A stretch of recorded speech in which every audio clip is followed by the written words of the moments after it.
안녕하십니까. 대한전기학원의 오민수 기술사입니다.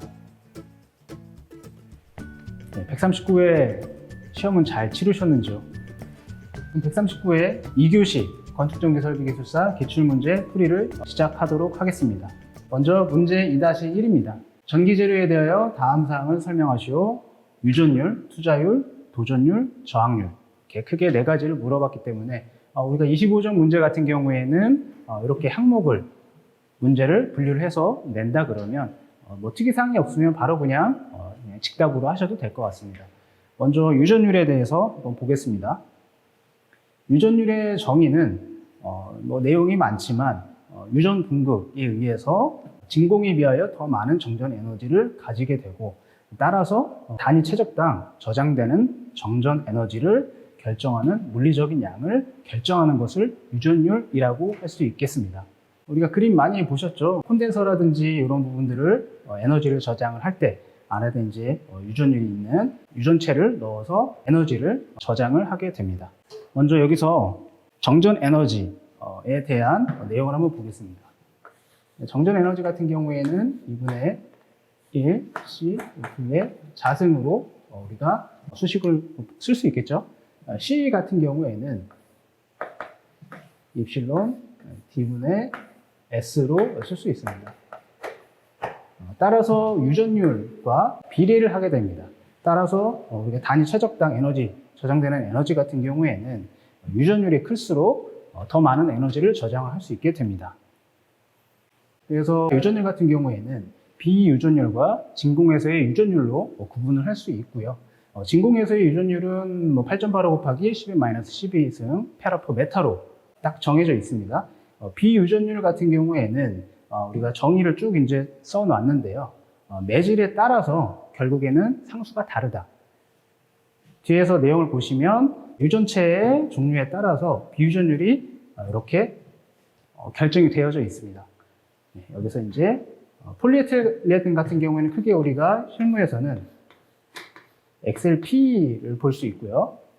염화비닐 같은 경우에는 PVC를 볼 수 있습니다. 여기서 염화비닐 같은 경우에는 5에서 9가 되고요. 폴리에틸렌 같은 경우에는 2에서 4 정도, 2.2에서 2.4 정도의 비유전율을 가지게 됩니다. 그래서 진공에 대비해서 더 많은 에너지를 축적을 할 수 있다. 이렇게 좀 보시면 되겠습니다. 그래서 절연 측면에서는 우리가 일반 HFX 또는 HRV 전선보다는 CV 케이블이 좀 더 유리할 수 있겠죠. 다음은 이제 비유전율과의 관계입니다. 우리가 Q는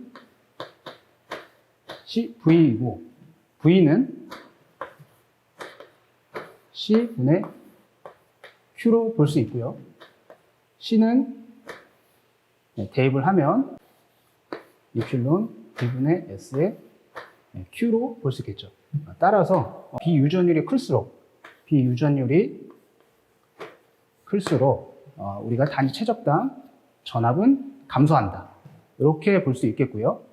당연히 비유전율이 클수록 정전 용량은 증가해서 정전 에너지는 증가하게 됩니다. 이런 부분들을 결정하는 것이 유전율이라고 보시면 되겠습니다. 다음은 투자율입니다. 투자율은 자기 회로에서 적용을 할 수 있겠는데요. 우리 외부 자기장에 의해서 자화를 띄는 그런 능력을 결정짓는 팩터라고 보시면 될 것 같습니다. 단위는 헬리퍼 메타로 구분을 하고 있고요. 우리가 투자율 같은 경우에는 뮤, 제로, 뮤, R, 비투자율 이렇게 구분을 할 수 있습니다. 비투자율 같은 경우에는 규소는 7,000, 그리고 철은 5,000에서 20만 이렇게 구분을 하고 있습니다. 그래서 보통 비투자율이 큰 규소 강판이라든지 변압기의 경우에 철 또는 이제 니켈 합금에 대한 철심을 적용을 하고 있습니다. 자, 다음을 보겠습니다. 고투자율의 재료의 특징입니다. 고투자율이, 그러니까 투자율이 높을수록 1번, 2번, 3번과 같은 특징을 가진다는 의미로 보시면 되겠고요. 이 수식에서 R은 자기저항 R은 뮤 A분의 L 그리고 자석 파이분의 NY로 볼 수 있겠는데요. 여기서 우리가 전기 회로에서는 V를 자기 회로에서는 N과 I로 대치를 할 수 있고요. 전류는 자속 파이로 대치를 할 수 있습니다.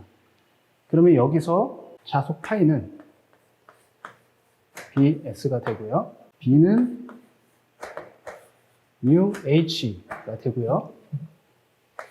H는 L분의 NI의 식을 적용해서 자속 파이는 L분의 mu SNI라는 수식을 도출해낼 수 있습니다. 자속 파이 이 수식을 여기다 대입을 하면 우리가 mu S분의 L의 수식이 나오게 됩니다.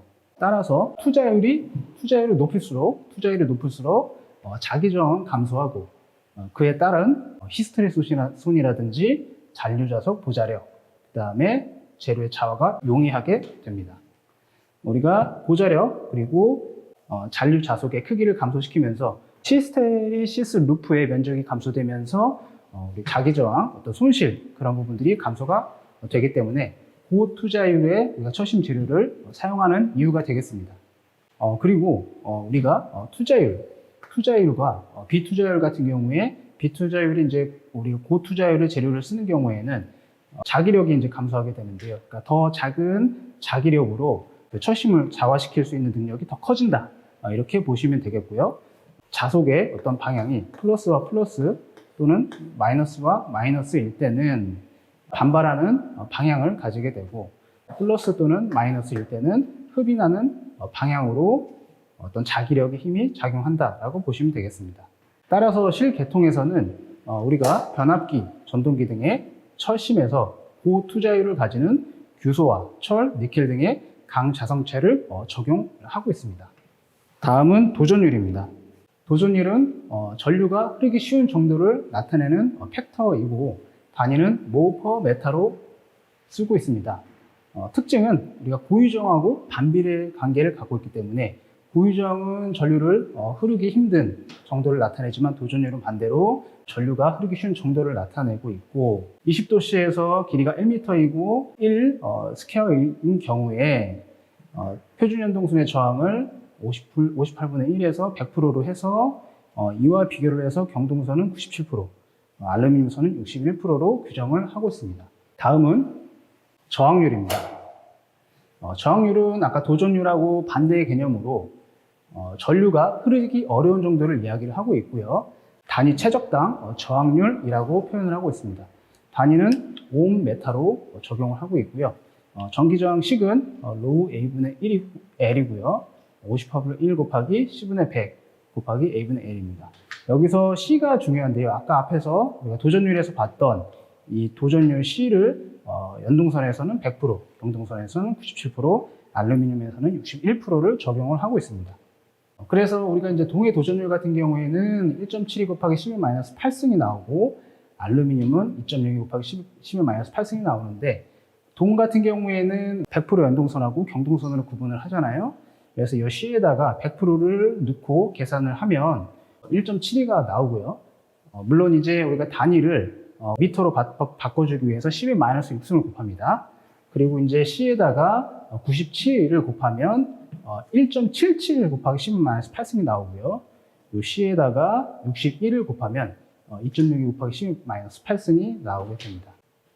저항률과 이제 온도 관계가 있는데요.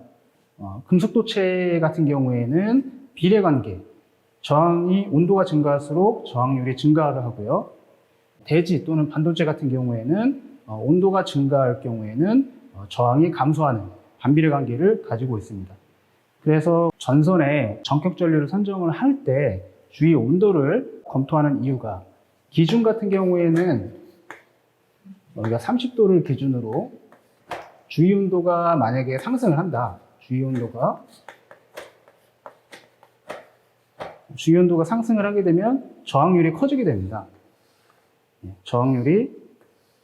온도가 상승하게 되면 저항률이 상승을 하기 때문에 도체에서 발생하는 열이 저항에 의해서 더 많이 발생을 하게 되고 전압 강화도 더 많이 발생이 될 수 있겠죠.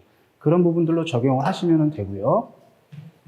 우리가 반대로 접지 저항, 대지와의 관계에서는 겨울철에 온도가 낮을 때 접지 저항 측정을 하게 되면은 접지 저항 값이 더 많이 나오게 됩니다.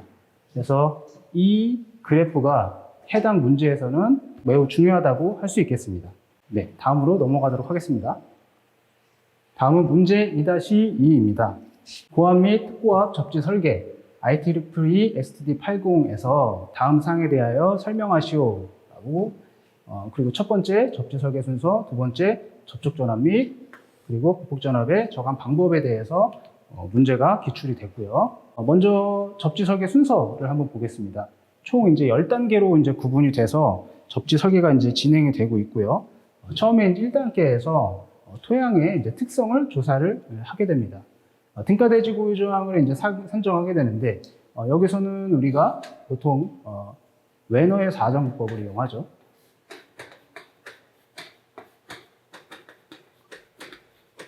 웨너의 4정법을 이용해서 2m, 4m, 16m, 부지가 넓으면 36m 이렇게 이제 일정 거리를 띄어서 대지 고유 저항을 측정을 하게 되고 상지층과 하지층을 구분해서 측정이 되면 그런 부분들을 프로그램으로 돌려서 등가 대지 고유 저항을 산정을 하게 됩니다. 이 외에도 우리가 뭐 보링법도 있죠. 보링법도 있고 그리고 전기 탐사법. 전기 탐사법도 있는데 일반적으로 웨너의 4정법을 가장 많이 사용을 하고 있고요. 그리고 이제 뭐 지질 분석이라든지 그런 경우에는 보링법도 많이 사용을 하고 있습니다. 그래서 프로그램을 이용해서 계산을 하게 되고요. 다음에 2단계에서 접지 전류와 접지선 굵기를 결정을 하게 됩니다. 첫 번째 접지 전류를 해당 수식에 의해서 계산을 하게 되고요. 접지 전류가 계산이 되면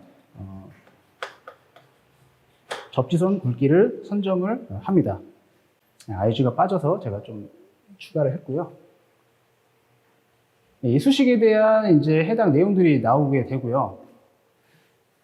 일반적으로 우리가 접지선 같은 경우에는 변전소 같은 경우에 나 연동선을 적용을 하게 되고 계산한 접지선보다 표준의 상위의 표준의 접지선을 선정을 하게 됩니다. 그 이유는 부식의 우려라든지 여유를 반영을 하게 되는 겁니다. 그래서 계산값보다 상위의 표준 접지도체를 사용을 하게 됩니다. 다음 3단계에서는 감전 방지 안전 한계의 기준치를 결정을 하게 됩니다. 기준 전압이 될 수 있겠는데요. 안전에 대한 기준 전압이 될 수 있겠는데요. 먼저 허용 보폭 전압과 허용 접촉 전압을 산정을 하게 되고요. 여기서 중요한 건 50kg인 사람의 경우에 우리가 허용 접촉 전압과 허용 보폭 전압을 계산을 한다. 그래서 악조건을 기준으로 계산을 하게 되는 거죠. 그래서 우리가 몸통의 저항 RK와 다리의 저항 RF를 이용해서 우리가 등가 회로를 이용해서 해당 수식을 적용해서 접촉 전압에 대해서 또는 보폭 전압에 대해서 기준이 되는 전압을 계산을 하게 됩니다. 그리고 다음 4단계에서는 초기 예비 설계를 실시를 하게 됩니다. 그래서 먼저 매설 깊이는 보통 이제 뭐 1m 이상 매설 깊이를 매설을 하죠. 다음은 메시 전극으로 보통 이제 구성을 하게 되고요. 중간중간에 우리가 수직 접지극, 봉상 접지극을 설치를 하게 됩니다. 그리고 메시의 간격을 결정을 하게 됩니다. 그래서 일반적인 어떤 그 값의 팩터들을 적용을 하고 다음 단계에서 실제 접지 저항을 계산을 하게 됩니다. 그래서 접지 저항 RG는 해당 수식에 의해서 접지 저항이 이제 산출이 되는데 첫 번째 단계에서 등가 대지 고유 저항을 산출을 했고요. 그리고 이제 다음 예비 기초 설계 단계에서 접지 메쉬의 길이와 면적 그리고 메쉬의 깊이를 다 결정을 했습니다. 그래서 결정된 값을 놓고 메쉬 접지 저항을 측정을 계산을 하게 되고요. 다음 이제 6단계에서 최대 지락 전류를 계산을 하게 됩니다. 최대 지락 전류는 대문자 IG인데요. 이 지락 전류는 우리가 메쉬로 흐르는 지락 전류를 의미합니다. 따라서 분류계수는 20% 이하로 적용을 해서 계산을 하게 되고요.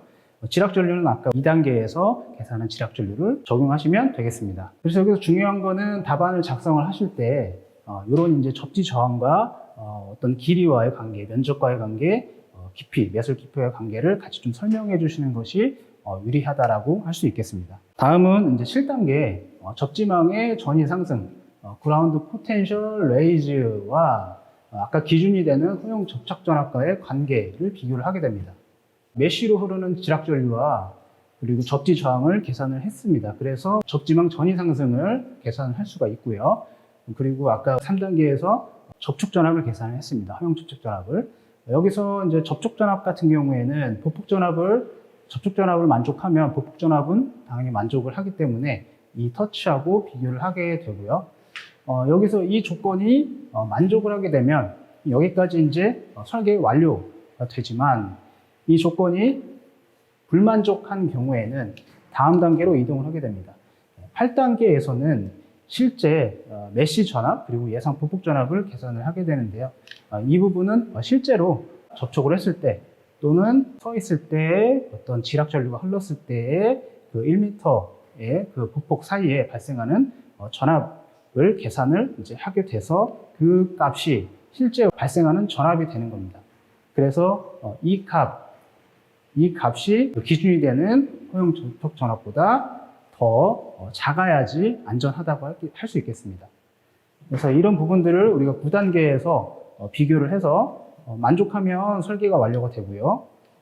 불만족하게 되면은 아까 예비 설계 단계에서 다시 넘어가서 매설 깊이를 더 깊게 하던가 아니면은 포솔 면적을 더 넓게 하던가 아니면 풍선 전극을 더 많이 촘촘하게 설치를 하던가 아니면 메쉬 간격을 조금 더 줄여서 접지장을 감소시켜서 접지망 전위 상승에 대해서 감소를 시키고 또는 기준이 되는 허용 접촉 전압과 보폭 전압의 기준을 더 높이는 겁니다.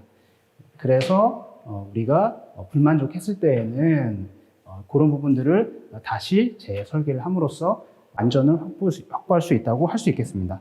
다음은 보폭 전압과 접촉 전압의 저감 방법입니다. 접지선을 깊게 매설하고요. H를 높이는 거죠. 그래서 허용 접촉 전압의 그러니까 기준이 되는 안전의 기준이 되는 접촉 전압을 더 높이는 거죠. 4번도 이제 같은 맥락으로 보시면 될 것 같고요. 메쉬 접지 방식을 채용해서 그 메쉬 접지 같은 경우에 이렇게 이제 접지를 할 거잖아요. 그래서 접지선이 있는 부분들 우리가 시뮬레이션을 돌리면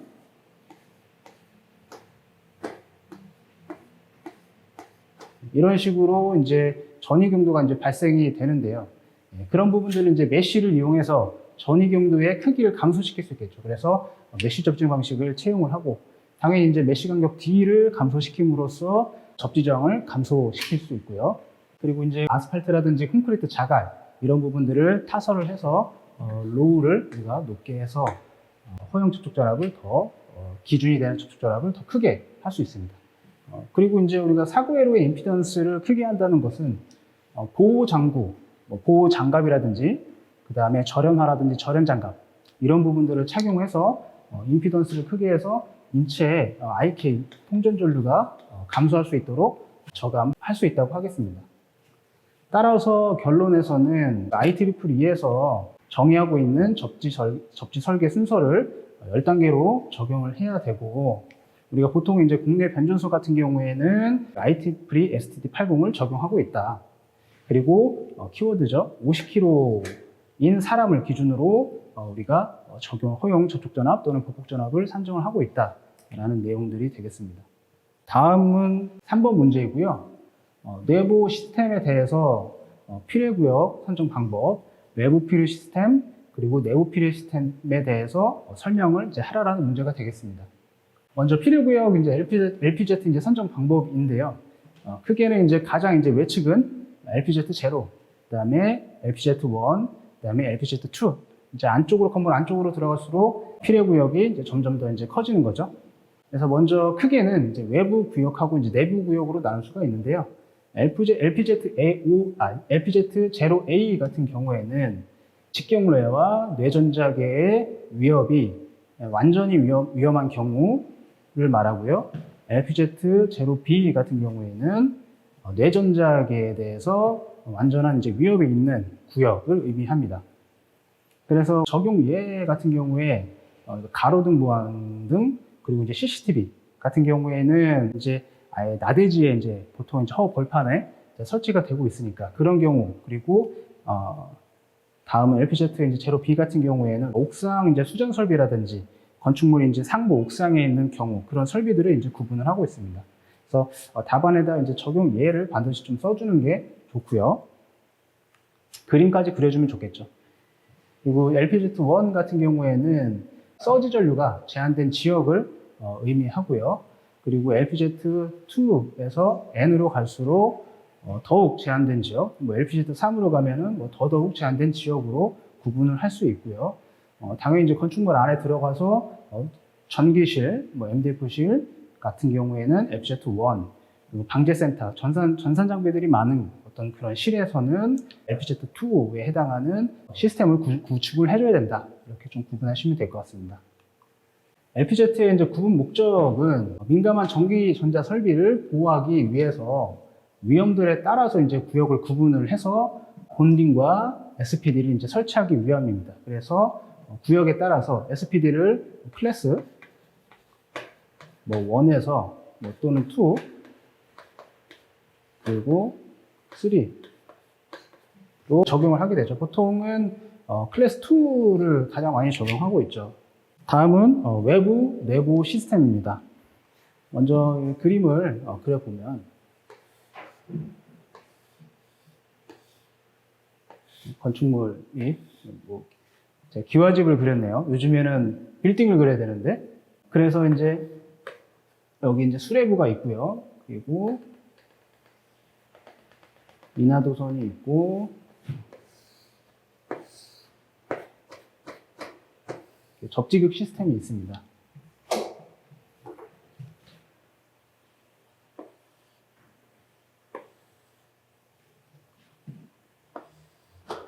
네, 그래서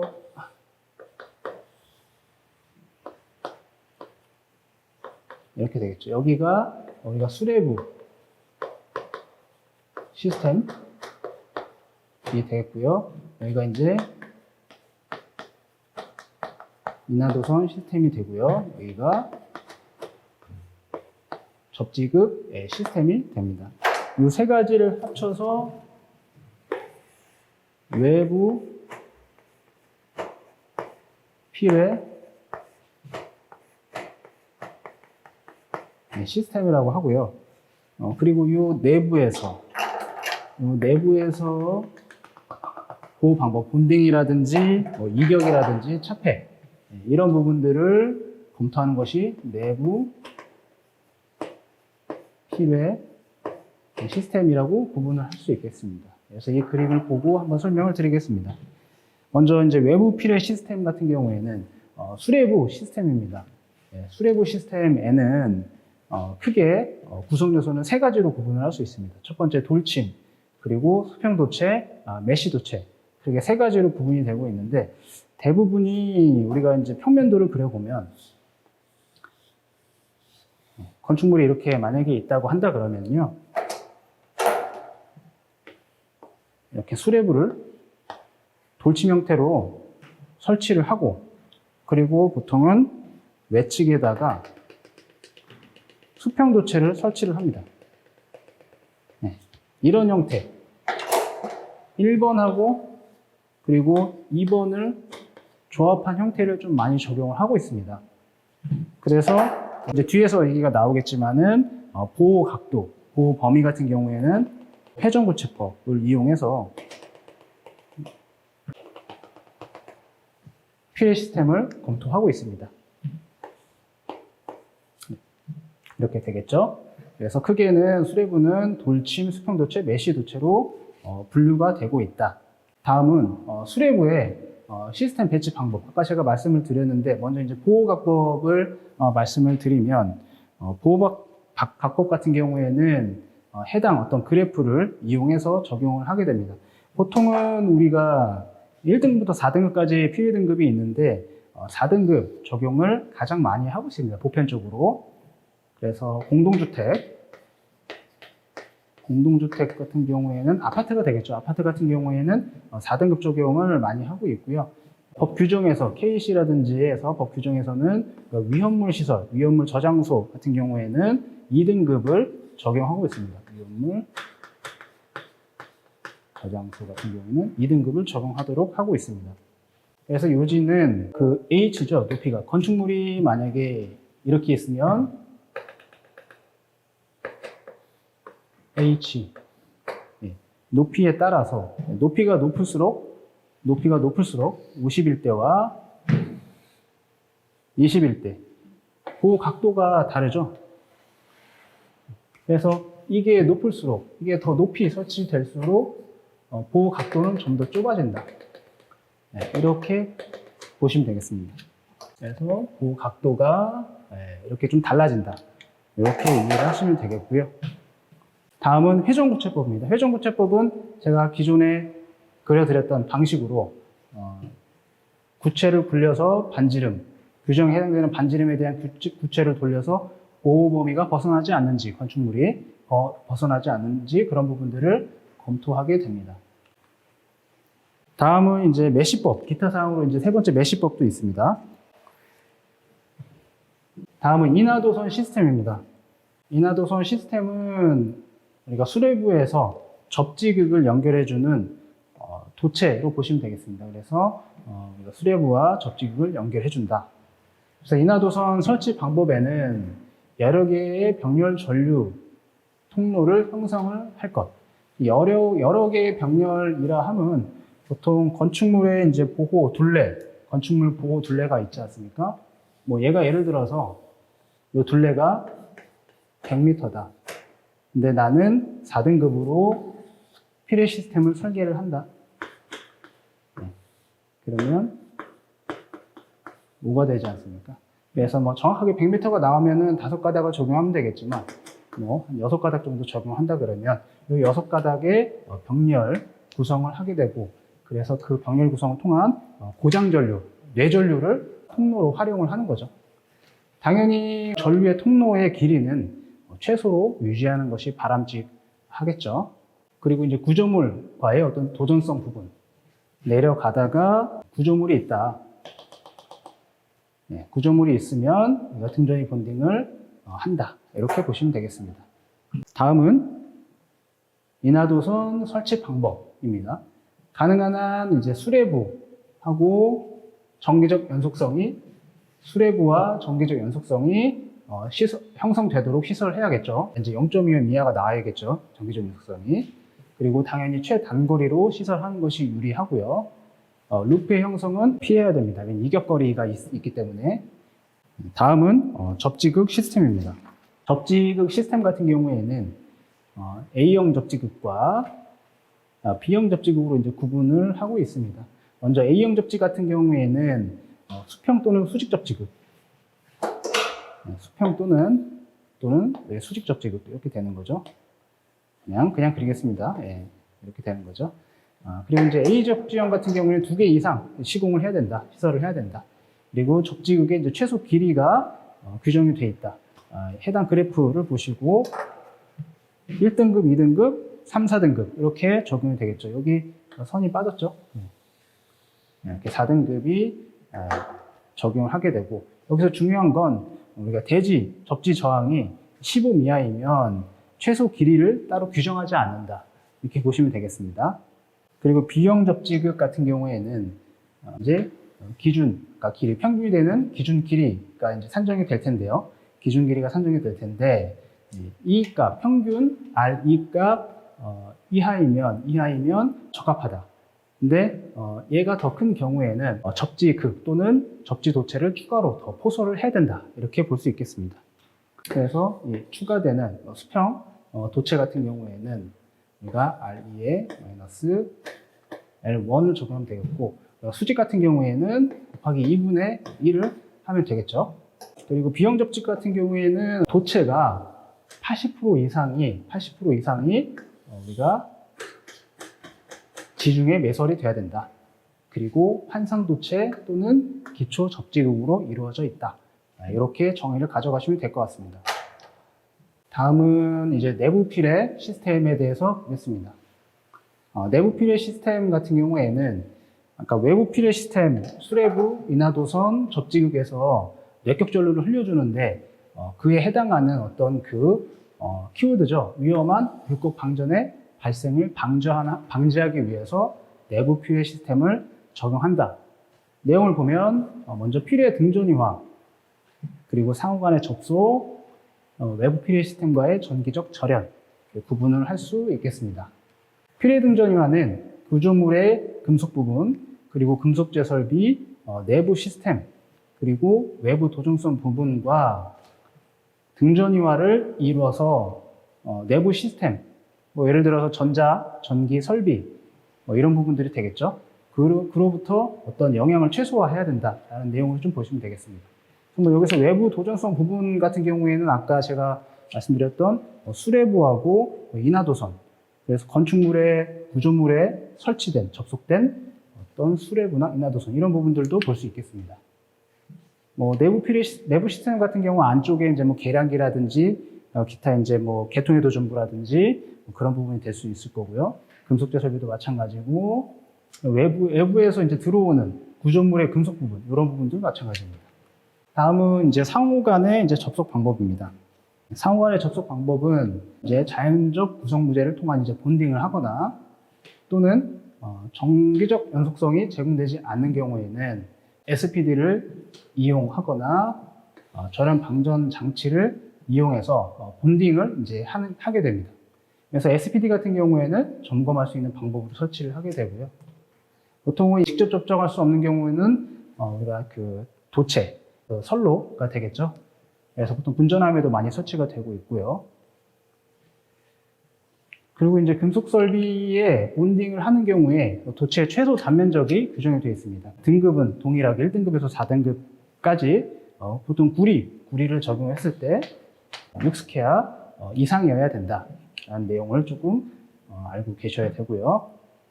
다음은 이제 외부 시스템의 이제 정기적 절연입니다. 그래서 결국에는 이격거리 S를 확보해야 한다라는 내용입니다. 그래서 안전거리를 우리가 계산하는 수식인데요. 그래서 결국에는 이 안전거리, 기준이 되는 안전거리보다 더 많은 이격을 해야 된다라는 겁니다. 그렇지 않은 경우에는 대책을 세워야겠죠.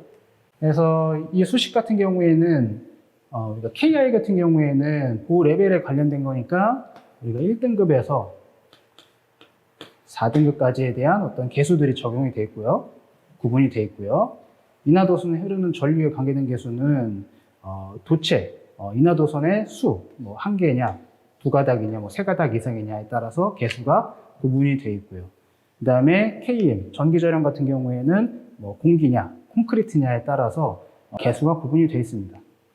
이 안전거리 L은 우리가 검토를 해야 하는 도체 길이로 보시면 되겠습니다. 그래서 결국에는 이러한 이제 팩터들을 개수들을 적용을 해서 우리가 안전거리를 계산을 하고 그 안전거리보다 더 많은 이격을 해야지만이 우리가 내부 필의 시스템에 대해서 보호가 된다. 전기적 절연이 된다. 이렇게 이해하시면 되겠습니다. 그래서 이제 그림을 보시면 안전거리보다 이격거리가 더 큰 경우에는 동전이 본딩을 하는 것으로 이제 만족을 하게 되고요. 여기가 보통 이제 콘크리트가 되겠죠. 그리고 이제 수레부가 설치가 돼서 인하도선이 쭉 내려가겠죠. 인하도선용 접지단자함 이렇게 될 수도 있고요. 그래서 D보다 S가 더 큰 경우에는 하단에만 접지를 하면 되는데 만약에 이 L이 길어서 아까 이 안전 이격거리가 매우 이제 커진다 그러면 실제 이제 이격된 거리보다 D가 더 커지게 되면은 불합격한 거거든요. 그래서 위쪽에서 한 번 더 그림 이제 6과 같이 가장 먼 지점을 한 번 더 본딩을 해줌으로써 이 L 값을 줄여주게 됩니다. 그래서 안전 이격거리의 값을 이제 줄여주게 됩니다. 그래서 결국에는 우리가 위험한 불꽃 방전을 방지하기 위해서 내부 필의 시스템을 적용을 한다. 이렇게 보시면 되겠습니다. 따라서 낙뢰, 결국에는 이제 외부 직경례라든지 그런 부분들에 대해서 처음에 말씀드렸던 우리가 LPZ 존을 구분을 하고 그 LP 존에 따라서 시스템을 SPD라든지 시스템을 적절하게 설계 그리고 시공 감리를 해야 된다. 그리고 외부 피레 시스템 그리고 내부 피레 시스템도 규정에 맞게 시공을 하고 등전의 본딩 그리고 정력 절연이 확실하게 될 수 있도록 해야 된다. 이런 부분들로 결론을 내면 되겠습니다. 다음은 4번 문제. KC에 따른 의료 장소별 접지 계통을 구분을 하고 그리고 전기적 보호 설비, 접지 설비, 비상전원 설비에 대해서 설명을 해라 라는 문제고요. 그래서 먼저 개요에서 의료 장소에 대한 개념을 이야기하고 이게 중요하죠. 장착부에 따라서, 키워드는 장착부에 따라서 그룹이 정해진다. 이렇게 좀 작성을 해주시면 되겠습니다. 그래서 우리가 의료 장소별로 그룹이 크게 0, 1, 2 그룹으로 구분이 되고 있고, 그룹 0 같은 경우에는 접지 계통은 T 계통 또는 TN 계통, 그리고 그룹 1은 TT 계통, TN 계통. 근데 여기서 어떤 그 중대한 어떤 위험, 의료행위를 하는데 중대한 어떤 지장을 초래할 경우에는 의료 IT 계통을 적용할 수도 있다. 그리고 그룹 2에서는 기본적으로 의료 IT를 적용을 하지만 기타 어떤 해당 내용에 대해서 TT 계통 또는 TN 계통을 적용할 수 있다. 라는 내용들을 작성해 주시면 되고, 여기서 이제 중요한 것은 TN 계통에서 TN C 방식은 불가하다라는 내용이 있는 거죠. 그래서 TNC 같은 경우에는 여러 가지 이제 단점이 있잖아요. 경제적인 장점도 있겠지만, 단손이 됐을 때 어떤 그 노출 도전부에 전압이 인가되는 부분, 그리고 누전 차단기를 설치를 하여도 동작하지 않는 부분, 그리고 이제 고조파가 영향을 주는 부분들, 그런 부분들에 대한 단점이 있기 때문에 KC에서는 TNC 방식은 불가하다라고 언급을 하고 있습니다. 다음은 이제 전기적 보호 설비입니다. 먼저 이제 그룹 1하고 그룹 2의 IT 계통에서, 의료 IT 계통에서 비단락 보증 절연 변압기를 설치를 하는데, 비단락 보증 절연 변압기는 이러한 전격을 가지고 있다. 그래서 이러한 전격의 비단락 보증 절연 변압기를 2차 측 전로에서는 접지를 하지 말아야 된다. 비접지로 가야 된다. IT 계통이기 때문에. 그리고 비단락 보증 절연 변압기는 절연 함 속에다가 넣어서 설치를 하고, 그래서 충전부가 노출되지 않도록 기본 절연의 개념으로 보시면 되겠죠. 그리고 의료 장소의 내부에 설치하던가 아니면 외부지만 가까운 데다 설치를 해라. 분전함을, 변압기를 가까운 데다 설치를 해라. 이렇게 보시면 되겠습니다. 그리고 일반적으로 이제 삼상부하보다는 단상부하가 많겠지만, 의료기기 중에서 삼상부하가 있다 그러면 그 변압기는 삼상 절연 변압기를 사용을 해라라는 내용입니다. 다음은 이제 감시 장치이고요. 우리가 이제 절연 변압기 같은 경우에는 과부하 전류라든지 온도를 지속적으로 이제 감시를 이제 하는 장소에 설치를 하고, 우리가 의료 IT 계통의 이제 절연 상태를 이제 실시간으로 이제 체크를 하게 되는데, 절연 저항이 50kg를 기준으로 해서 50kΩ 이하로 떨어지면, 절연 저항은 높은 게 좋은 거니까, 낮아지면은 절연이 파괴된 거니까, 감소가 됐을 때는 표시 설비하고 음향 설비에 대해서 경보를 발해야 됩니다. 그리고 의료진에 의해서 적절하게 감시가 돼야 되고요. 그리고 의료 IT 계통에서 정상일 때는 녹색, 50kΩ 이하로 감소를 하게 되면 황색으로 표시를 할 수 있어야 됩니다. 그리고 이제 수술실 같은 경우에는 수술을 하고 있는데 어떤 50kΩ 이하로 이제 감소가 돼서 경보를 발하게 됐을 때 어떤 의료 행위에 우려가 있다 그러면 기능을 정지시킬 수 있는 그런 기능을 가지고 있어야 된다라는 겁니다. 그리고 의료 IT 계통의 분전반은 변압기의 위치와 동일하게 내부에 설치하던가 아니면 외부에 설치하더라도 가까운 곳에다가 설치를 해라. 콘센트 같은 경우에는 TT 계통하고 TN 계통에 접속되는 콘센트는 혼용되지 않도록 방지를 해야 되고요. 그래서 구분 표시를 해줘야 됩니다. 그리고 그룹 1하고 그룹 E 의료 장소에서의 콘센트는 걸림형을 사용해라. 그리고 그룹 1과 2의 의료 장소에서 무용 등 특별 조합을 사용하는 경우에는 교류 시료값이죠. AC 시료값의 25V 이하를 사용해야 되고, 직류를 사용할 것 같으면 리플 프리의 60V 이하를 사용해야 된다. 이런 규정으로 보시면 되겠습니다. 다음은 이제 누전 차단기 시설입니다. 누전 차단기는 전격 감도 전류 30mA 이하, 동작은 0.03초 이내에 누전 차단기를 설치를 해야 되고, 여기서는 무조건 일단 설치를 하고요. 설치를 제외할 수 있는 기준이 나와 있습니다. 그래서 의료 IT, 비접촉 계통에서는 누전 차단기를 적용하지 않고요. 그리고 이제 그 TN 또는 TT 계통에서 차단이 됐을 때 의료 행위에 중대한 영향을 줄 수 있는 경우에는 누전 차단기를 생략하고 누전 경보기를 설치를 해라 라는 내용. 그리고 2.5m 이상의 의료의 장소에 설치된 조명기기는 생략할 수 있다.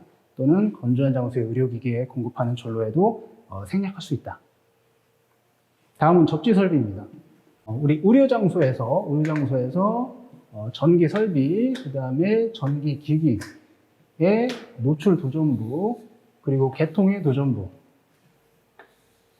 하는 접지 설비를 이야기를 하고요. 1번 같은 경우에는 이거죠.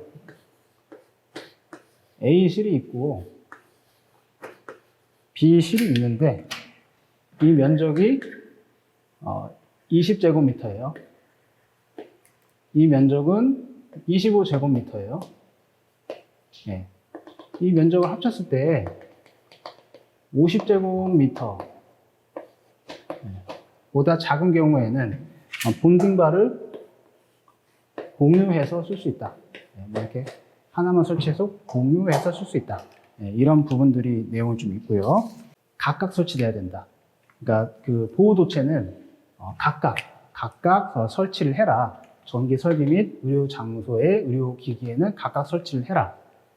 그래서 등전이 본딩바에 직접 접속을 하라라는 내용이 좀 있습니다. 그러면 이 보호도체의 최소 단면적, 공증 단면적은 어떻게 규정을 하고 있느냐? 선도체의 단면적에 따라서, 많이 보셨죠? 선도체의 단면적에 따라서 보호도체를 우리가 선정을 한다. 이렇게 보시면 되겠습니다. 다음은 이제 그룹 2의 의료 장소입니다. 그룹 2. 그룹 2의 의료 장소. 장착부가 심장 부분에 있는 의료 장소이죠.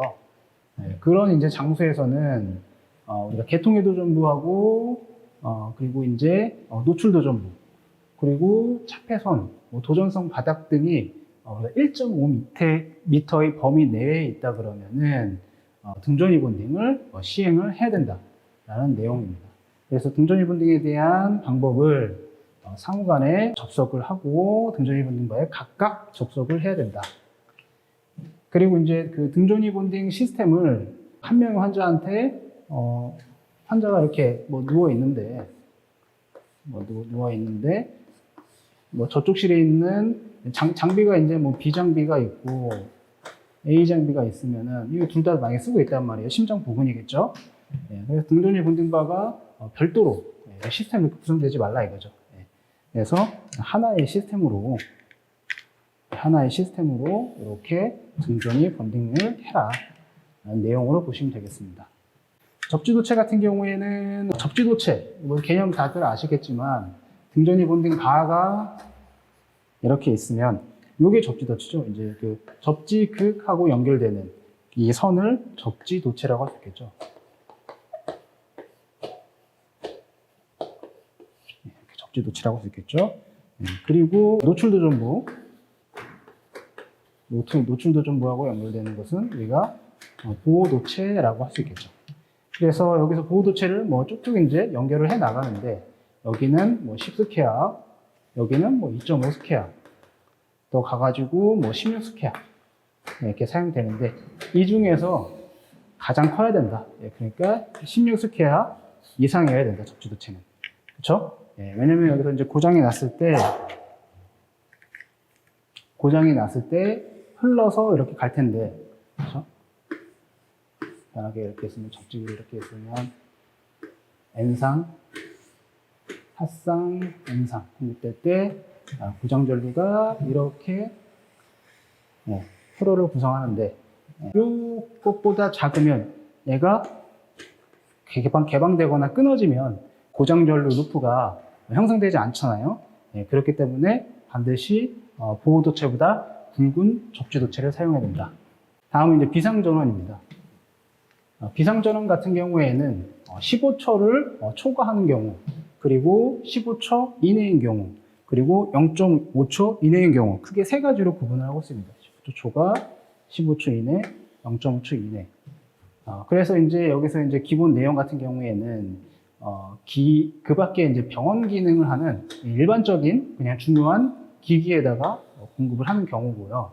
15초 이내 같은 경우에는 그룹 2의 의료 장소의 최소 50%, 그리고 그룹 1의 의료 장소의 최소 1개 조명, 그리고 이제 0.5초 이내인 장소에서는 그룹 1 또는 2 장소의 필수 조명, 이렇게 공급이 돼야 된다.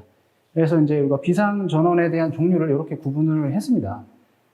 그래서 보통 이제 일반적으로는 우리가 UPS하고 발전기하고 대부분이 다 같이 반영이 되겠죠. 그래서 우리가 ATS가 있으면 이렇게 되고,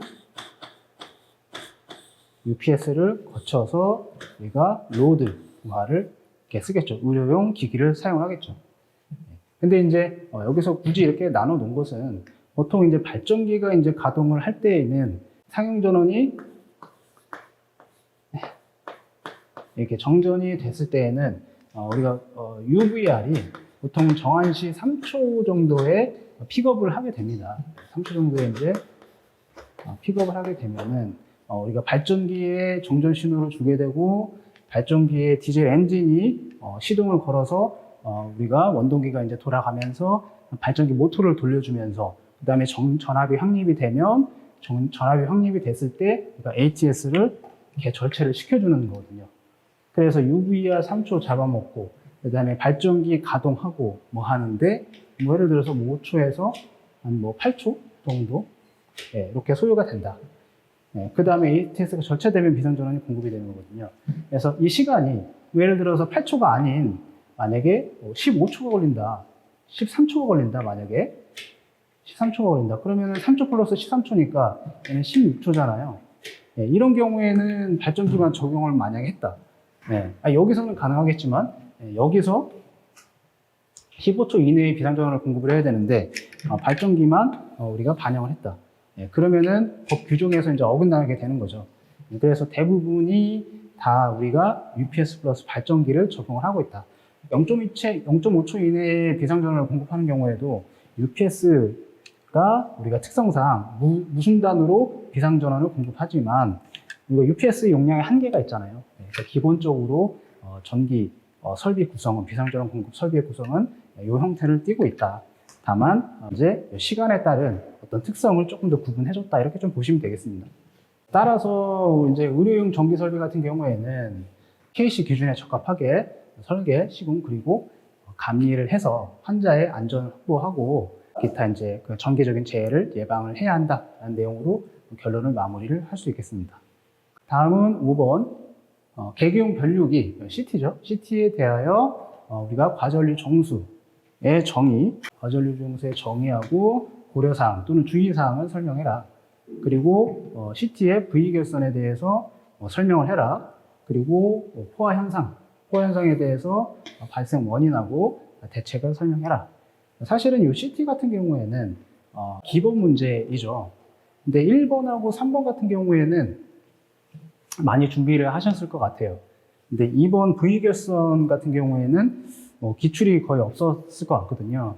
그래서 2번 V결선 같은 경우에는 3상 3선식 비적지 계통인데, 부하는 보통 이제 고압전동기. 고압전동기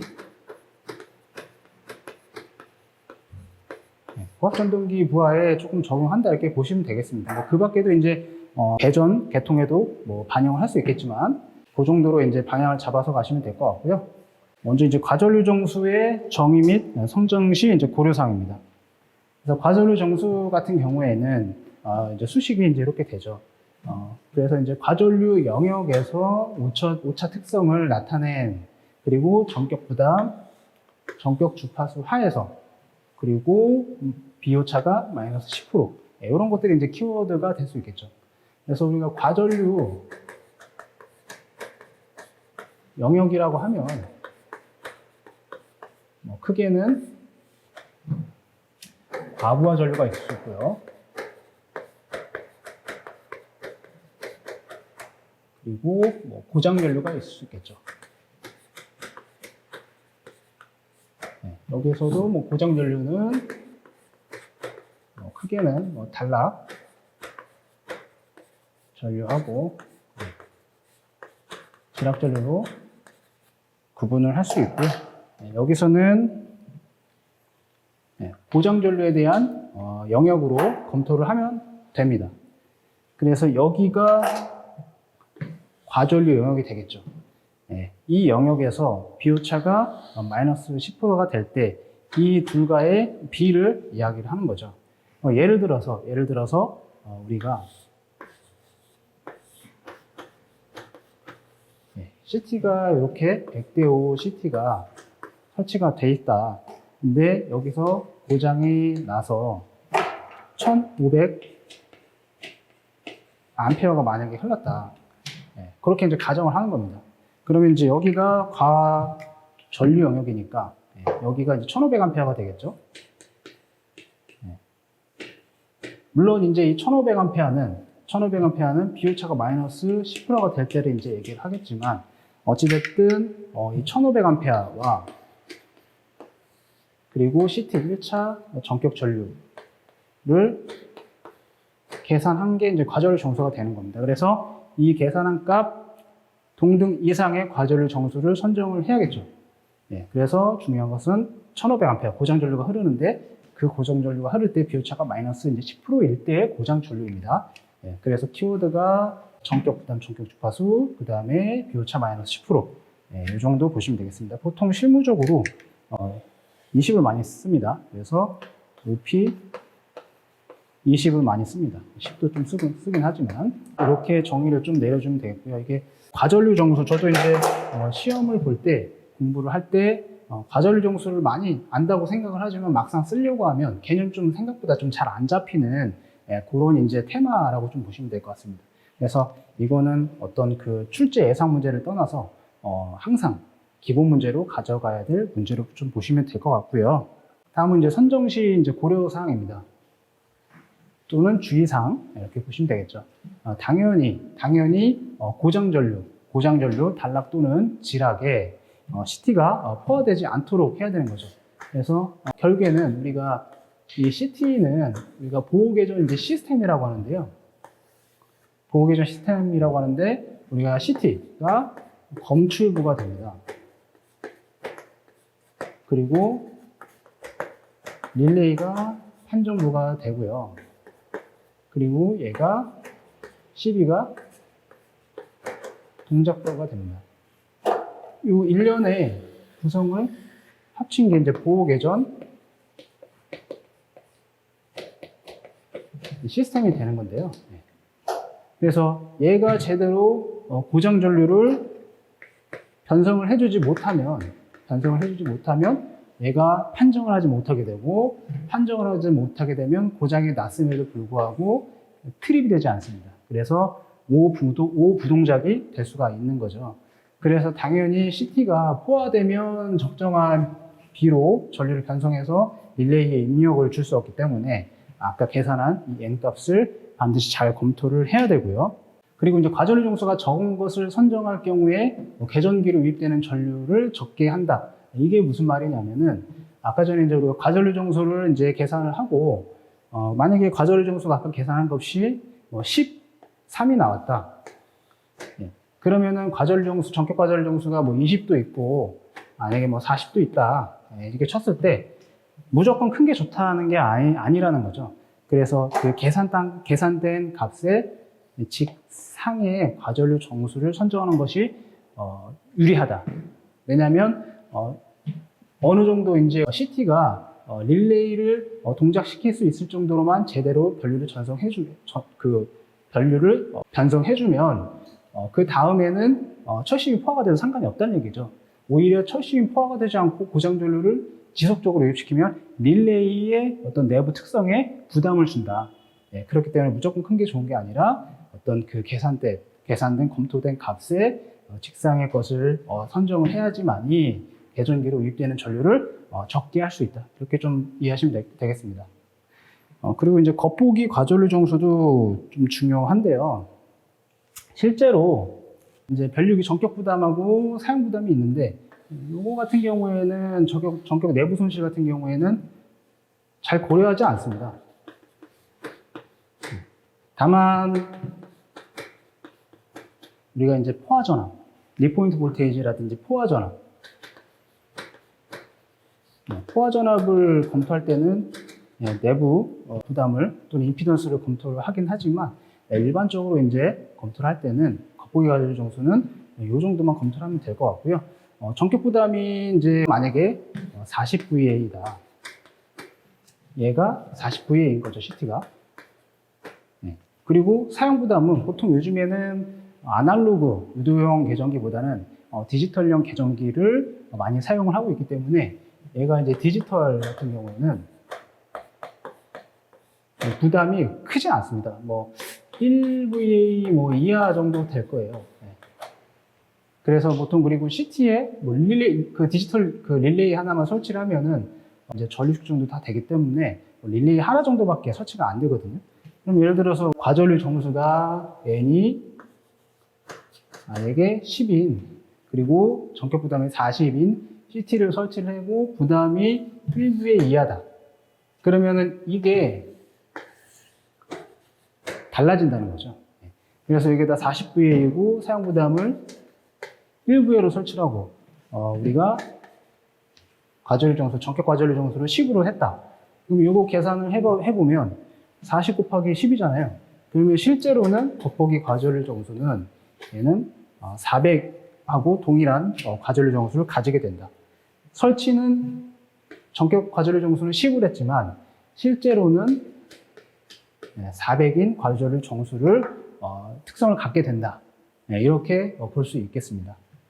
그래서 여기 이제 아래 표를 보듯이 이렇게 사용 부담이 적어지면 적어질수록 실제 과전류 정수는 커지는 그런 특성이 있다. 이렇게 보시면 되겠고요. 이 특성 그래프 보시면 우리가 과전류 정수가 커지면 과전류 영역이 더 큰 고장 전류를 적정하게 포화되지 않고 비오차가 마이너스 10%인 상태에서 변성을 해줄 수 있다. 이것도 마찬가지로 여기에 뭐 40VA를 전격이 40VA이다. 그렇죠? 그러면은 실제 이제 과전류 정수가 10인데 우리가 전격 부담, 전격 주파수 하에서 비오차가 마이너스 10%일 때 40VA에서, 그렇죠? 근데 만약에 얘가 40VA인데 그게 아니라 여기에 80VA를 설치했다. 그러면 이렇게 되겠죠. 그러면은 전격이 10인데 전격 부담은 40인데 실제 사용 부담은 80이다. 그러면은 이제 실제 5가 되겠죠. 그러면은 포화될 확률이 더 커지는 거죠. 검토를 했을 때. 그렇기 때문에 부담이 커지면 커질수록 철심 포화에 대한 특성은 점점 더 나빠진다. 이렇게 이해하시면 되겠습니다.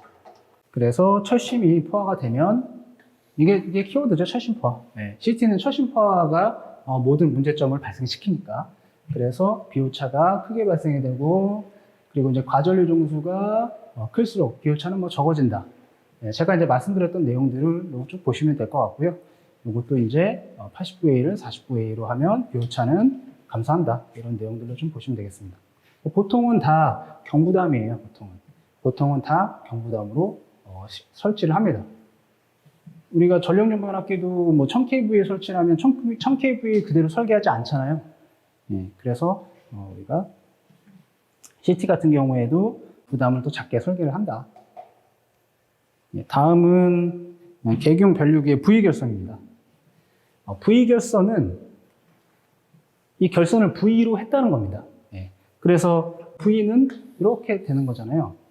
그래서 이렇게 보시면 될 것 같아요. 요 세 점을 하나로 이렇게 합친 거죠. 그렇죠? 그러면은 여기에 CT가 하나 설치가 된 거고, 여기에 CT가 이렇게 하나가 설치가 된 거죠. 이거를 이렇게 OCR 이렇게 설치를 한 거죠. 그렇죠? 네, 이렇게 설치를 한 거죠. 그래서 V결선이다. 네, 그러면은 V결선을 하려고 그러면 CT가 2개가 설치가 돼야 돼요. 3개도 안 되고 2개가 설치가 돼야 돼요. 그게 특징입니다. 그래서 보통 이쪽이 이제 K니까 이쪽이 전원측이 되겠죠? 삼상 전원. 네, 그리고 이제 여기가 L이니까 여기가 이제 부하측이 됩니다. 그래서 뭐 이렇게 델타 결선으로 된다 그러면 부하에 이렇겠죠. 얘가 이렇게 예를 들어서 고압 전동기다. 고압 전동기다. 고압 전동기다. 그러면 이제 이렇게 전원을 공급하는데 CT를 2개만 설치를 하겠다는 거죠. 보통 우리가 이제 Y결선 잔류회로 방식 같은 경우에는 CT를 각 상에다 하나씩 설치를 합니다. 3개를 설치를 해서 지락 검출까지 하게 되는데 이런 경우에는 한 상을 생략을 하고 2개 상으로 3개 상 전류를 측정을 할 수 있는 겁니다. 그리고 얘는 과부하 또는 단락 검출밖에 못하고요. 지락 검출은 따로 ZCT를 이용해서 지락 검출을 해야 됩니다. 그래서 여기서 보시면 이거를 먼저 이제 벡터도를 이제 그리면 A상, B상, C상 이렇게 되는데 A상하고 C상의 전류를 검출해서 B상의 전류를 검출할 수 있는데요. 우리가 A상의 전류를 검출을 하고요. 그 다음에 C상의 전류를 검출을 합니다. CT는 이 2개밖에 설치가 안 됐으니까 이렇게밖에 검출 못 하는데 이 2개가 합쳐집니다. 이게 이렇게 하나 IC가 합쳐져서 여기서는 I 플러스 IC가 되는 거거든요. 그래서 I 플러스 IC는 이렇게 되는 거잖아요. 이렇게 합성이 되는데 요거를 뒤집습니다. 결선을 바꾸거나 예를 들어서 여기에 디지털 계전기다. 그리고 안에서 자체적으로 연산을 할 수 있겠고요. 그게 아니라 뭐 유도용이다, 아날로그다. 그러면은 여기에 뭐 OCR을 설치해가지고 결선을 K열을 바꾼다든지 그러면은 여기 뒤집어집니다. CT는 방향이 딱 2개거든요. 이렇게 뒤집어집니다. 그래서 IP의 전류를 측정할 수 있게 되는 겁니다. 뭐 좀 디테일하게 좀 설명을 좀 드릴 수도 있는데 시간 관계상 뭐 이제 우리 이런 거 있잖아요. 결국에는 이제 IP의 전류가 우리가 IP-IC가 되는데 결국 여기서 이제 변성된 거를 계산해 보면 여기도 마찬가지로 마이너스 IC-IP 얘를 계산하면은 IB-IC 같은 값이 되는 겁니다. 계산 한번 나중에 해보시면 알 수 있겠고요. 그래서 우리가 CT 두 개로 어떤 그 3상의 전류를 다 측정을 할 수 있겠다. 비접지 계통의 3상 3선식 결선에서 그렇게 적용할 수 있겠습니다. 당연히 그러면은 장점이 있겠죠. 장점은 CT 하나를 설치하지 않으니까 경제적이겠죠. 경제적. 그리고 실제로 이제 V12를 이렇게 설치를 하면 V12라고 한다 그러면 이쪽이 이렇게 전원측 부수가 오게 되고요. 이쪽 부하측으로 이렇게 나가게 됩니다. 부하측으로 나가는데 CT가 이렇게 설치가 돼요. 이렇게 CT가 이제 권선형 이제 설치가 되는데 이게 도체를 잘라가지고 이렇게 설치를 합니다. 그러면 이게 CT가 3개가 아니라 CT가 2개잖아요. 이 CT 쪽에서 사고가 많이 납니다. 접촉 불량이라든지 CT 2차 측의 결선, 오류, 나사 풀림 이런 거에 의한 CT 2차 오픈 여러 가지 이제 직렬기이기 때문에 개통하고 직렬로 연결이 되기 때문에 사고 발생 요인이 되는 기기 중에 하나거든요. 그래서 사고 발생 확률을 감소시켜 줍니다. 기타 이제 특이사항 추가로 본다 그러면 아까 제가 이제 말씀드렸듯이 삼상 3선식 비접지 개통에서 사용을 하게 되고 CT 2대로 우리가 삼상 전류를 ABC상을 다 검출, 측정할 수 있다. 그리고 과부하 전류, 그 다음에 단락 전류를, 과전류를 검출하는 데 사용을 한다. 그렇기 때문에 지락보호는 별도 ZCT를 설치를 해야겠죠. 그리고 아까 원래 세 상이 아닌 한 상을 생략을 하니까 설치비를 절감을 할 수 있고요. 그 다음에 설치 공간에 대한 절약도 있지만 사실은 이제 요 큐비클 함 안에서 이렇게 함 안에서 함 사이즈는 동일합니다. 동일한데 CT 하나가 이제 설치가 되지 않는 거기 때문에 설치 공간 절약은 뭐 틀린 말은 아니지만 어찌됐든 뭐 전체적인 어떤 그 전기실에서의 어떤 어떤 확보 이런 부분에서는 뭐 절약은 약간 크진 않고요. 사실 이것보다는 우리가 사고 확률을 굉장히 줄여줄 수 있다. 이렇게 이해하시는 게 특징으로 더 반영을 하시는 게 좋을 것 같습니다. 당연히 이제 유지보수 비용도 절감이 되겠죠. 그리고 이제 삼상 4선식에는 측정이 불가능하다. 우리가 삼상 4선식, 이런 삼상 3선식에서도 Y개선 잔류여러 방식을 적용하는데 그런 경우에는 적용이 안 된다. 그리고 이제 다음 세 번째로는 CT 현상에 대한 발생 원인하고 대책입니다. 원인하고 대책. 원인은 크게 우리가 1차 측에 단락 전류와 같은 대전류가 흘렀을 때, 그렇죠? 그 CT 1차 측에 CT가 있으면 여기가 1차 측이죠. 1차 측, 여기가 1차, 여기가 이제 2차잖아요. 여기에 고장이 나서 대전류는 CT 입장에서는 과부하 전류도 있을 수 있겠지만 대부분 고장 전류, 단락 전류 또는 지락 전류입니다. 그게 흘렀을 때 CT는 만약에 100대 5 CT 이렇게 쓰는데 고장 전류는 실제로 뭐 3000A 이상 또는 뭐 22900 개통 이제 수전점에서는 뭐 한 5에서 한 7카 정도 이제 나오거든요. 20배 이상의 고장 전류가 순간적으로 확 흘렀을 때는 CT가 다 변성을 하지 못해요. 100A가 흘렀을 때 5A를 변성하는 거지 7000A가 흘렀을 때 비율을 맞추지를 못하거든요. 그런 경우에는 표화 현상이 생기는데 그 원인은 당연히 대전류가 흘렀을 때 포화 현상이 생기는 겁니다. 그래서 아까 전에 과전류 정수 부분 다 검토하는 이유가 이런 부분들을 예방하기 위해서이죠. 그리고 2차, CT 2차가 개방됐을 때 CT 2차는 여기죠. 여기가 원래는 이렇게 부하가 설치가 되어 있겠죠. CT 2차에는 보통 릴레이, 계전기가 설치가 되어 있겠죠. 얘가 끊어졌을 때 여기에 고전압이 유기가 됩니다. 순간적으로. 뒤에서 보시면 이제 알겠지만은 그래서 이제 고전압이 유기가 되는데 어찌됐든 이제 포화 현상을 이야기할 때에는 이 그림이 나와야겠죠. 그래서 우리가 포화선을 넘는 전류는 변성을 하지 못한다. 이런 부분들을 그림으로 표현을 해주시면 될 것 같고요.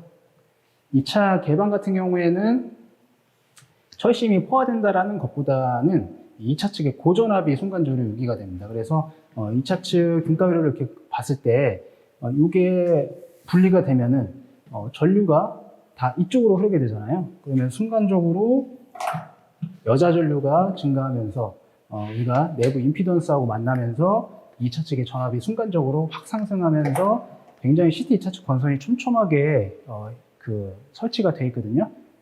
그래서 제작이 되어 있는데 그런 부분들의 절연 파괴를 발생시킵니다. 기타 원인으로는 고장이 발생이 됐을 때 직류분이 이제 발생이 되잖아요. 이제 L 성분이 있기 때문에 직류분이 발생이 되는데 그 부분은 이제 한 방향으로 이렇게 이제 추가가 되는 기타 이제 우리가 대칭분해 고정 전류에 추가가 되는 거니까 높여버리는 거죠. 대칭분 고정 전류. 그래서 위하고 아래가 비대칭하게 고정 전류가 발생이 된다. 이런 부분들. 그리고 이제 차단기 절연정 접촉정 점검 시 1차 독체 직류 전류. 사실 이제 차단기 내부에 가동 접촉극하고 고정 접촉극이 있습니다. 그래서 이게 내부에 들어가 보면은 이렇게 두 개가 있어요. 그래서 위쪽은 보통 고정돼 있다 치고 아래가 뭐 움직인다, 가동, 움직이는 부분이다 이렇게 친다 그러면은 이게 이제 붙어 있을 때 차단기는 고장이 났을 때 차단해주는 역할도 하지만 차단기의 역할은 정상 상태일 때 정상 전류가 이상 없이 공급될 수 있도록 전류가 흐를 수 있도록 해주는 것도 차단기의 역할이거든요. 도체 역할도 해줘야 됩니다. 근데 얘가 붙었을 때 어떤 제대로 된 접촉이 안 된다 그러면은 장기적으로 봤을 때는 여기서 열화 현상이라든지 문제가 발생이 되는데 그런 부분들을 우리가 측정을 하기 위해서 우리가 여기에다가 장비를 설치를 해서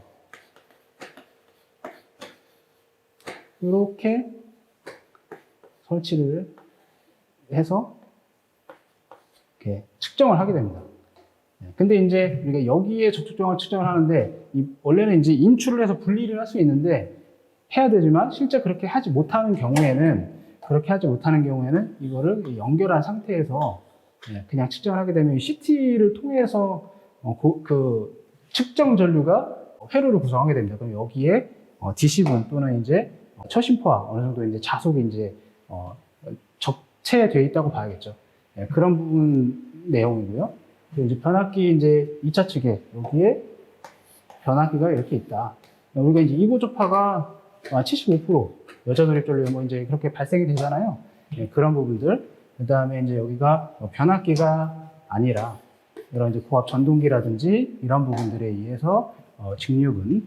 그 다음에 처심 자체적으로 이제 잔류 자석이 좀 남아있다든지 했을 때 우리가 이제 처심포화 현상을 가속화시킬 수 있다. 그래서 거기에 대한 대책은 대전류가 이제 흘렀을 때, 고장이 났을 때와, 그리고 이제 2차 측이, 고장은 아니고 이제 고장이죠. 어떻게 보면. 2차 측의 어떤 관리 소홀이라든지 문제에 의해서 2차 측이 개방이 됐을 때, 그게 두 가지로 이제 대책을 구분해서 반영을 할 수 있는데, 고장 전류가 흘렀을 때는 이 CT를 우리가 과전류 정수 N을 검토하거나 동일한 개념으로 니포인트 볼테이지를 검토하는 그런 이제 대책을 세울 수 있습니다. 그래서 대전류가 흘렀을 때 포화되지 않는지 이런 부분들을 검토하는 방법 또는 아예 그 철심이 없는 광CT를 적용한다든지 CT 오픈 개방을 했을 때는 이런 부분들 오픈이 됐을 때 대책 이런 부분들로 보시면 되겠습니다. 따라서 이 CT 같은 경우에는 사실은 설치를 하지 않으면 좋은데 설치를 하지 않을 수가 없어요. 이 CT는 특고압, 고압, 저압 모든 이제 전압계통에서 사용이 되고 있고 이 CT가 제대로 변성을 해주지 못하면 결국에는 계전기 동작에 영향을 주게 됩니다.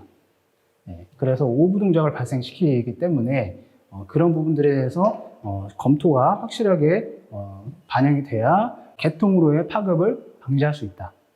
이렇게 내용을 좀 작성을 해주시면 결론은 그렇게 작성해 주시면 될 것 같습니다.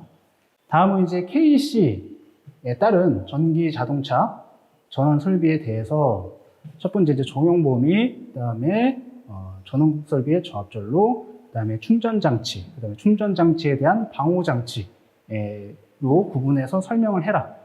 사실은 이번 문제 같은 경우에는 이 방호장치의 어떤 그 규정이 우리가 25년도 우리가 이제 12월 30일 날 이제 개정이 많이 됐잖아요. KC가. 그 중에 이제 하나의 맥락으로 이제 기출이 됐다, 출제가 됐다. 이렇게 좀 해석을 하면 좋을 것 같고요. 추가적으로 플러스 우리가 이제 그 자주식 지하 주차장 같은 경우에는 전기차하고 그다음에 우리가 어떤 그 화재, 어떤 그 물질로부터 이제 일정 거리를 이격하는 어떤 내용들이 추가가 됐거든요. 이제 그런 부분들을 추가적으로 언급을 해줘야 여기서 점수를 좀 받을 수 있다. 이게 조금 보여지거든요. 그래서 결국에는 여기서 2번이 가장 중요하고요. 그래서 개요에서 2번을 꼭 언급을 해주고 추가적으로 3번도 같이 언급을 해주는 게 좋다. 충전장치가 지붕, 캐노피로 인해서 장애가 발생이 되지 않아야 된다는 얘기죠. 그래서 결국에는 이렇게 이제 자동차가 전기 자동차가 있는데 캐노피가 이렇게 뭐 설치가 되겠죠. 근데 전기 자동차가 요즘에는 다양하잖아요, 종류도. 그래서 이제 높이가 많이 높아지고 그렇기 때문에 이 캐노피가 낮게 설치가 되어 있는데 전기 자동차가 이제 진입을 하지 못한다든지 그런 부분들이 생길 수가 있기 때문에 우리가 장애 요인이 발생하지 않도록 일정의 이제 내용이 이제 추가가 됐죠. 그래서 이제 뭐 기타 사항들은 다 법규에 이제 관련된 내용이니까 뭐 크게 이제 설명할 이제 내용은 없는 것 같고요. 요게 이제 그 전원 설비 공급 구성 개념도인데 여기 이제 분전반, 저압 배전 설비, 그다음에 충전 장치, 그다음에 충전 장치에 대한 어떤 그 방호 설비들 이런 것들을 답안 초반부에 전체적인 이제 그림을 작성을 해주는 게 좀 점수를 받는데 좀 유리하지 않을까 이렇게 좀 판단이 되고요. 먼저 이제 전원 공급 설비의 저압 전로에 대한 내용들은 쭉 이제 보시면은 될 것 같고요. 사실은 요즘 뭐 비포장 퓨즈는 잘 좀 사용하지 않긴 하는데 그래도 이제 내용이 아직 포함되어 있습니다. 쭉 뭐 법규적인 내용이니까 쭉 한번 읽어 보시면 될 것 같고요. 그리고 이제 충전 장치 같은 경우에는 여기서 이제 기계적 강도 IPA08 이런 것들, 그 다음에 방수 IP44, 옥에는 IP41 이런 부분들을 조금 언급을 해주면 좋을 것 같고요. 키워드로 기타 내용은 쭉 보시면 될 것 같습니다. 일반적인 KC 내용이니까 참조하시면 될 것 같고요. 그리고 이제 이 방호 장치가 중요하죠. 방호 장치에서 이 5번, 그렇죠? 방호 장치에서 우리가 지붕, 캐노피 등을 설치하는 경우에는 지붕이 충전 주차 구획 내에 위치하지 않아야 한다. 다만 지붕의 높이가 주차 바닥면으로부터 2.7m 이상인 경우에는 예외한다. 제가 말씀드렸듯이 자동차가 쭉 진입을 해야 되는데 충전을 하기 위해서 지붕에 의해서 간섭을 받는다든지 뭐 이런 부분들이 생기면 안 된다는 얘기죠. 그래서 이 부분이 좀 가장 좀 중요한 내용으로 좀 볼 수 있겠습니다. 그리고 결론에서 이제 다시 한번 개요와 관련된 그리고 이제 본론과 관련된 내용들을 총망라해서 집약해서 이제 작성을 좀 해주시면 되겠죠. 그래서 일반적인 내용들, 감전이라든지 어떤 그 안전성을 당연히 고려를 해야 하고, 그리고 이제 자주식 지하 주차장 같은 경우에는 인화성 물질 보관장소로부터 10m, 그리고 피난 계단 또는 비상용 승강기로부터 3m 이상 이격을 해야 된다. 이런 내용들도 같이 추가적으로 언급을 해주면 고득점을 받을 수 있지 않을까 그런 생각이 듭니다. 이것으로 건축전기설비기술사 139회 2교시 문제풀이를 마무리하도록 하겠습니다. 네, 감사합니다.